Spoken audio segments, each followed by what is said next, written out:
Hello friends, welcome to my YouTube channel CSE tutorials. C language सीखने की इस series में आज हम बात करेंगे यहाँ पर डिस्ट्रक्टर के बारे में। इससे पहले वाले वीडियोज़ में हमने डिस्कस किए थे कंस्ट्रक्टर के बारे में। तो डिस्ट्रक्टर क्या होता है ये इस वीडियो में हम यहाँ पे डिस्कस करेंगे। बेसिकली छोटा सा पार्ट है, ठीक है। सबसे पहले हम बात करते हैं व्हाट इज़ ए डिस्ट्रक्टर, ठीक है। कंस्ट्रक्टर क्या होता था और इसका क्या यूज होता था वो हम पहले वाले वीडियोज़ में डिस्कस कर चुके हैं। बेसिकली डिस्ट्रक्टर है जो एक फंक्शन ही है, just like a constructor. Destructor is a special member function, ठीक है, with the exact same name as the class. जैसे कि कंस्ट्रक्टर फंक्शन था, सेम क्लास के नेम का फंक्शन था, इसी तरीके से डिस्ट्रक्टर भी सेम मेंबर फंक्शन है जिसका नाम भी क्लास के नेम के इक्वली होता है, ठीक है। बस इसमें डिफरेंस क्या है, इसमें with the prefix title tilted symbol, ये टिल्टेड सिंबल होता है, ठीक है, इसको टिल्टेड सिंबल बोलते हैं, ठीक है।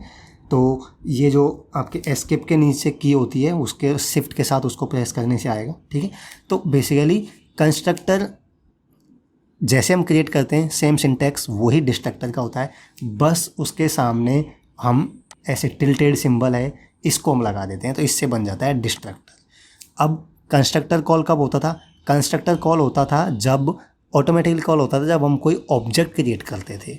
ऑब्जेक्ट क्रिएशन के टाइम पे कंस्ट्रक्टर कॉल होता था। अब डिस्ट्रक्टर जैसे इसका नाम से पता चल रहा है जब ऑब्जेक्ट डिस्ट्रॉय होता है, it is called whenever an object of that class goes out of the scope और being deleted.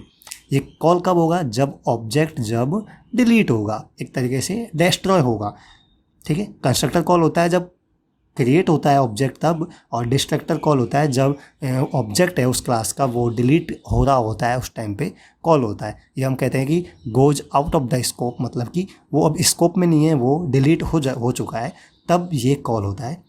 It can neither return any value और take any parameters. It can neither return any value और take any parameters.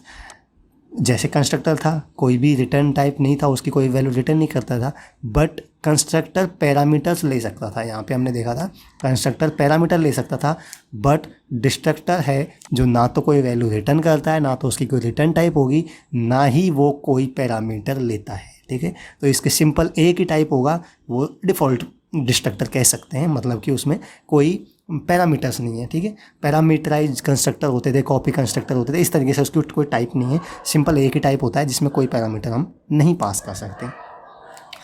It is mainly use for releasing resources before coming out of the program like freeing up memory allocation, closing files etc। अब और जो constructor था उसका use क्या था कि कोई भी वेरिएबल्स हैं उनको इनिशियलाइज करना। लेट्स से कंस्ट्रक्टर क्रिएट होता है उस टाइम पे क्या चीज़ हम उससे क्या काम करवा सकते हैं, ठीक है। जैसे फाइल ओपन करना, वेरिएबल को इनिशियलाइज करना, ठीक है, मेमोरी एलोकेट करना, ये सारी चीज़ें करवा सकते थे।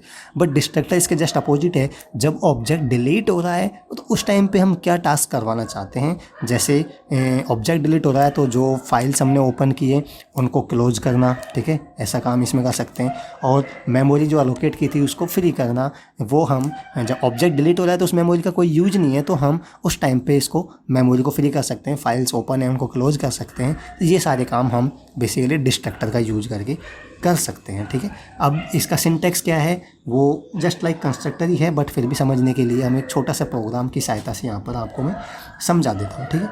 जैसे ये हमने कंस्ट्रक्टर बनाया था, ठीक है, तो मैं इसी कोड को सेम यहाँ पर मैं कॉपी करूँगा क्योंकि सेम है कंस्ट्रक्टर के जैसे ही डिस्ट्रक्टर है, बस उसमें एक टिल्टेड साइन हम यहाँ पे लगा देते हैं, ठीक है। तो इसमें मैं पूरा इसको कॉपी कर लूँगा। इससे पहले मैं इसका नाम दूंगा यहाँ पे डिस्ट्रक्टर.cpp, ठीक है। इसको मैंने यहाँ पे सेव कर लिया। अब इसमें कोई भी यहाँ पे फ़र्क नहीं है, कोई भी चेंज नहीं है, ये हो गया हमारा कंस्ट्रक्टर। और अब हम इसी तरीके से यहाँ पे डिस्ट्रक्टर भी बना सकते हैं, ठीक है। तो अब डिस्ट्रक्टर में फ़र्क क्या है, इसके सामने हम ये टिल्टेड साइन लगाते हैं, ठीक है। ये कैसे आता है आपको ध्यान रखना, शिफ्ट के साथ जो एस्केप के नीचे की है उससे आएगा, ठीक है। तो ये साइन आपको लगाना है। तो ये बेसिकली अब यहाँ पे एक डिस्ट्रक्टर बन चुका है, ठीक है।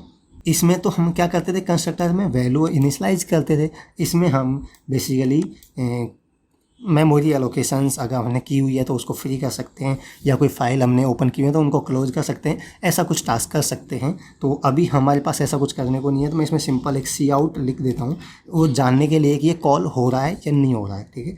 तो इसमें हम लिख सकते हैं let's say object is being deleted, ठीक है। जब ऑब्जेक्ट डिलीट होगा तो ये यहाँ पे कॉल होगा, तो इसमें हम एक मैसेज प्रिंट करवा देंगे, ऑब्जेक्ट इज़ बीइंग डिलीटेड, ठीक है, ताकि हमें पता चले कि ऑब्जेक्ट जब डिलीट हो रहा है या आउट ऑफ स्कोप जा रहा है तो यहाँ पर ये कॉल होता है या नहीं होता है, ठीक है। तो सेम प्रोग्राम बाकी का सेम रहेगा। मैं यहाँ पर सबसे पहले एक बार इसको मैं रन करवाता हूँ, ठीक है। और रन करवाने के लिए सबसे पहले मुझे जाना होगा इसके जो पाथ है उसमें, ठीक है।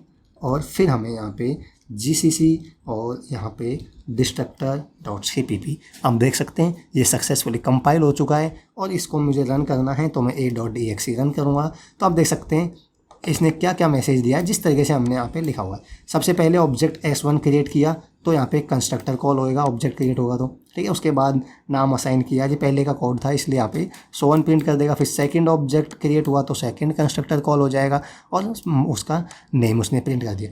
अब देख सकते हैं ऑब्जेक्ट 1 है जो जब डिलीट होगा, जब उसका काम नहीं है, मतलब जब आउट ऑफ स्कोप जा रहा है, जो उसका काम खत्म हो चुका है ऑब्जेक्ट का, तो वो डिलीट होगा तो ये यहाँ पे कॉल होगा ऑब्जेक्ट इज बीइंग डिलीटेड, ठीक है। ये पहले ऑब्जेक्ट के लिए। अब इसी तरीके से सेकंड ऑब्जेक्ट जब डिलीट होगा तो उसके लिए भी ये कॉल हुआ है ऑब्जेक्ट इज बीइंग डिलीटेड, ठीक है। तो यहाँ पर ये जब भी ऑब्जेक्ट डिलीट होगा, डिलीट होना या आउट ऑफ स्कोप जाएगा, मतलब कि उसका काम फिनिश हो गया तो ऑब्जेक्ट डिलीट हो जाएगा, तो उस टाइम पे ये यहाँ पे कॉल होगा। मैंने यहाँ पे न्यू लाइन में प्रिंट करने के लिए एंड लाइन लगा दिया, तो अब हम देख सकते हैं 2 बार कॉल हुआ object is being deleted, object is being deleted. मतलब कि जब S1 के लिए एक बार कॉल होगा जब ऑब्जेक्ट डिलीट होगा तब, जैसे S1 यहाँ पे मैंने बनाया, ये इसमें असाइन किया और इसने प्रिंट किया तो यहाँ पे S1 का काम खत्म हो गया, तो S1 हम डिलीट हो जाएगा, ठीक है। प्रोग्राम के एंड, जैसे प्रोग्राम एंड होगा तब लास्ट में डिलीट होते हैं ऑब्जेक्ट। तो अब यहाँ पर इस तरीके से सिंपल डिस्ट्रक्टर है। अब यहाँ पे और इसका यूज़ क्या है, यूज़ तो मैंने आपको जैसे बता दिया। अभी हमारे पास कोई फाइल्स वगैरह हमने ओपन नहीं की है, अगर हमने कोई फ़ाइल ओपन किया तो यहाँ पे ऐसा कुछ हम लिख सकते थे, क्लोज F1 फाइल 1, अगर हमारे पास ऐसा कुछ होता तो। मैं जस्ट समझने के लिए बता रहा हूँ, ठीक है। और फाइल क्लोज कर सकते थे हम, और जैसे कोई हमने अगर मेमोरी यहाँ पे अलोकेट की हुई है तो फ्री मेमोरी यहाँ पे ऐसा कुछ कर सकते थे, मेमोरी को फ्री करने के लिए। तो ये सारे टास्क हम जो डिस्ट्रक्टर में कर सकते हैं, क्योंकि ये जब प्रोग्राम एंड होता है, नॉर्मली जब ऑब्जेक्ट है जो आउट ऑफ स्कोप जाता है, डिलीट होता है, उस टाइम पे ये कॉल होते हैं। तो उस टाइम पे हम क्या टास्क करवा सकते हैं वो इस तरीके से हम यहाँ पे करवा सकते हैं, और यही डिस्ट्रक्टर का बेसिकली एक तरीके से यूज होता है, ठीक है। तो इसमें ज़्यादा कुछ है नहीं समझने को, ठीक है। जिस तरीके से कंस्ट्रक्टर होता है उसी तरीके से डिस्ट्रक्टर होता है, इसका यूज हमने आपको बता दिया है, ठीक है।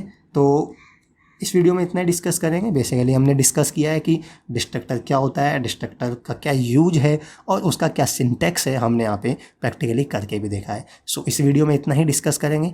अगर ये वीडियो आपको अच्छी लगी हो तो इसको आप लाइक कर सकते हैं, अपने दोस्तों के साथ शेयर कर सकते हैं, और अगर आप इस चैनल पर नए हैं तो आप इस चैनल को सब्सक्राइब कर सकते हैं और इस चैनल की प्लेलिस्ट को भी विजिट कर सकते हैं, क्योंकि यहाँ पर मैंने काफ़ी सारे ट्यूटोरियल्स और वीडियोज़ ऑलरेडी अपलोड की हुई हैं। सो that's it for today.